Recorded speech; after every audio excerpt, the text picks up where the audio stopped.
नमस्ते, मेरा नाम निकिता मिश्रा है और आप देख रहे हैं बोलता हिंदुस्तान। ईरान और इजराइल आमने सामने हैं, मिसाइलें दागी जा रही हैं, जवाबी हमले हो रहे हैं। पश्चिम एशिया बारूद के ढेर पर बैठा है और इस पूरे टकराव के बीच एक बड़ा सवाल उठ रहा है, दुनिया भारत की ओर क्यों देख रही है और भारत आखिर किस तरफ खड़ा है। इसी मुद्दे पर एबीपी न्यूज के शो सीधा सवाल में एंकर संदीप चौधरी ने बेहद तीखी टिप्पणी की।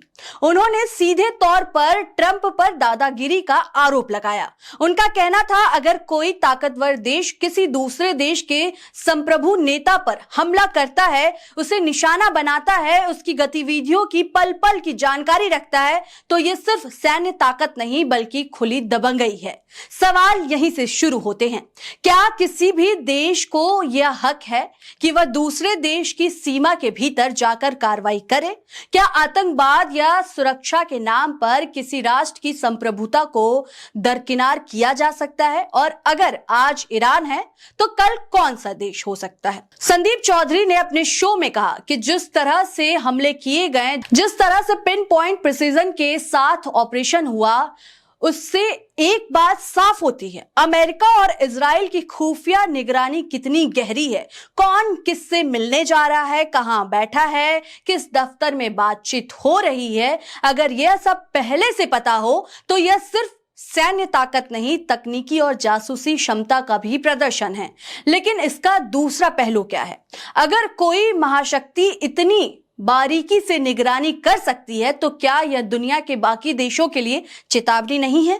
क्या यह संदेश नहीं है कि हम सब देख रहे हैं और अगर आज निशाना ईरान है तो कल कोई और भी हो सकता है? भारत जैसे देश के लिए यह सवाल और बड़ा हो जाता है।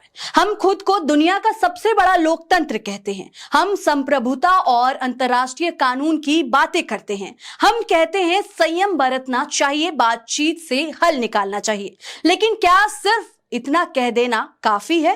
कांग्रेस नेता अनुमा आचार्य ने इस पूरे मुद्दे पर प्रतिक्रिया देते हुए कहा, सही कह रहे हैं संदीप चौधरी, कहीं ऐसा डर तो नहीं कि जो वेनेजुला के राष्ट्रपति के साथ हुआ या जो ईरान के सुप्रीम लीडर के साथ हुआ वह हमारे साथ भी हो सकता है। उन्होंने व्यंग करते हुए यह भी कहा कि शायद इसी वजह से 56 इंच वाली भाषा अब आधा इंच भी नहीं खुल रही है। ये बयान राजनीतिक है लेकिन सवाल गंभीर है। भारत की विदेश नीति हमेशा संतुलन की रही है। ईरान के साथ हमारे ऐतिहासिक और रणनीतिक रिश्ते रहे हैं, इजराइल के साथ रक्षा और तकनीकी सहयोग बढ़ा है, अमेरिका के साथ साझेदारी गहरी हुई है। तो ऐसे में भारत किस भाषा का इस्तेमाल करे? क्या खुलकर किसी पक्ष की आलोचना करे या रणनीतिक चुप्पी साधे? एक और पहलू भी है, अगर दुनिया में यह चलन शुरू हो जाए कि ताकतवर देश अपनी सुरक्षा के नाम पर दूसरे देशों में कार्रवाई करेंगे तो अंतर्राष्ट्रीय कानून का क्या होगा? संयुक्त राष्ट्र की भूमिका क्या रह जाएगी और छोटे देशों की सुरक्षा कौन सुनिश्चित करेगा? कुछ लोग कहेंगे यह वास्तविक राजनीति है, ताकतवर वही करेगा जो उसके हित में रहेगा, जो इसके हित में होगा। लेकिन फिर सवाल है, क्या नियम सिर्फ कमजोरों के लिए है?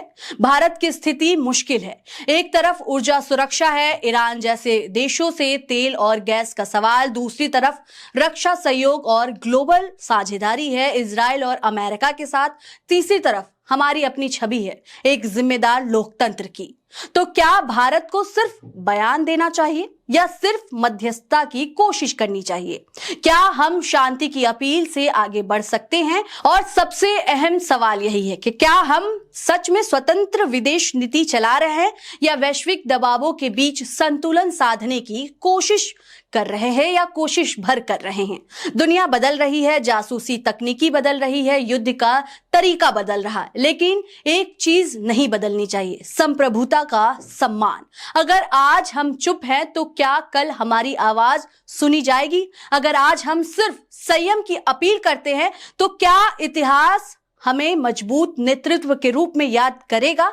या सिर्फ ईरान वर्सेस इजराइल की कहानी नहीं है, यह अंतर्राष्ट्रीय व्यवस्था की कहानी है, यह ताकत और कानून के बीच की लड़ाई है और इस लड़ाई में सभी की नजर भारत पे टिकी हुई है। लेकिन इन सबके बीच एबीपी न्यूज के इस शो के और संदीप चौधरी की ये वीडियो काफी वायरल है। लोग कह रहे हैं कि आने वाले समय में ऐसा भारत के साथ भी क्या होने वाला है, क्या हो सकता है? फिलहाल आपको क्या लगता है, आप क्या सोचते हैं? अपनी राय हमें कमेंट्स के जरिए जरूर बताएं। तब तक के लिए देखते रहें बोलता हिंदुस्तान। शुक्रिया।